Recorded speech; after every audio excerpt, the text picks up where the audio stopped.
anigu waxaan ka soo jeedaa Hargeysa Hargeysaan ku dhashay Hargeysaan ku koray Hargeysaan wax ku bartay aragtida midnimada iyo kala taga waa fikir dadka Soomaaliland ka soo jeeda ay ku kala duwan yihiin laakiin fikirkaasi oo 30 sanadood soo ugu dambeeyayba ku dhawaad ilaa 19 laga bilaabo aragti dadna qabaan dadka qaarkiina ay qabaan haddii si aad yeeli weydo maxaa si kala ayuu abwaankii lahaa u waacayna maxaa lagu dayi karaa oo kale war 30 sanadood miyaan meeshii u taagnaanayna waa marar madoon dunidu hal dal bay aqoonsan tahay halka dal oo baasaboorkiisa aynu ku safarno oo shahaadooyinkiisa tasdiiqintooda aynu ku soconno oo haday tahay waxbarasho dibadeed takaliya lagu tagi karaa ay ka tahay marka in dalkii waa la wada yahay hadii la wada jirayna lagu wada jiro sifo sharci iyo dastuuri ku dhisan oo la wada hadlo qofka aragtida qabaana uu ogolaado qofka aragtida ka soo horjeeda qaba ee ka duwan in uu dood furo oo xiwaar furo oo yiraahdo walaalayaalow haduu taagan yahay tani in dhiqi mayso kumana sii socon karno 30 sanaan marayna maxaa xal ah hadaad adigu qabto maya waa kala tageynaa walaalkaana qabo maya waa wada jireynaa waa in la furo xiwaar iyo dood si maxaa lagu sii wada jireeyaa waa inaan abuurin falos hab ama rajo ama aynaan dadka yool iyo tilmaan u bixinin ceel guntiisa aanu sayax ka muuqanin sidee lagu gaari karaa oo biyo looga soo saari karaa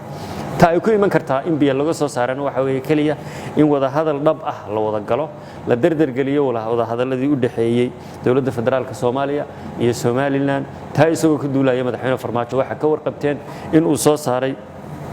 gudida ama commissionka dhab u heshiisiinta iyo wada hadalada dawladda federaalka Soomaaliya iyo Somaliland gudidaasi in ay shaqadeeda qabsato gogolna la dhigo beesha caalamka iyo cid kasta oo la danaynayo iyo madal kasta oo dhexdhexaad oo ay walaalaheen ku qancayaan kuna niyadsan yihiin la isugu tago waa halka aan rabno in ay ka soo baxdo tub ama road map wada hadaladu qaataan oo lagu heshiiyo oo aakhirkii wixii marxaati duniduna ka wada tahay labada dhinacna ku wada hadleen labada madaxweynena ay isaga yimaadeen madaxweyne Farmaajo markii labada gudi ay soo jeedintooda iyo taladooda iyo maxsuulka wixii laga wada hadlay ay soo bandhigaan la yiraahdo taas aynu ku gabagabeynaa oo loo qaadaya afti mahaabad ogoshahay iyo midnimo mise waxaad leedahay maya waxaan u baahanahay marka qof waliba ra'yigiisa waa u xor sidaas uu dhigaya aqliga saliimkii anagu waxaan leenahay walaalayaalow miiska wada hadalada aynu isugu nimaadno yeynaan ummadda iyo daayirta soo koraysa oo iyaguna mustaqbalkooda in ay ka taliyaan xaq u leh maanta shacabweynaha Soomaaliyeed 75% ka yar waa dhalinyaradaasi waxay rabtaa in ay masiirkooda ka taliso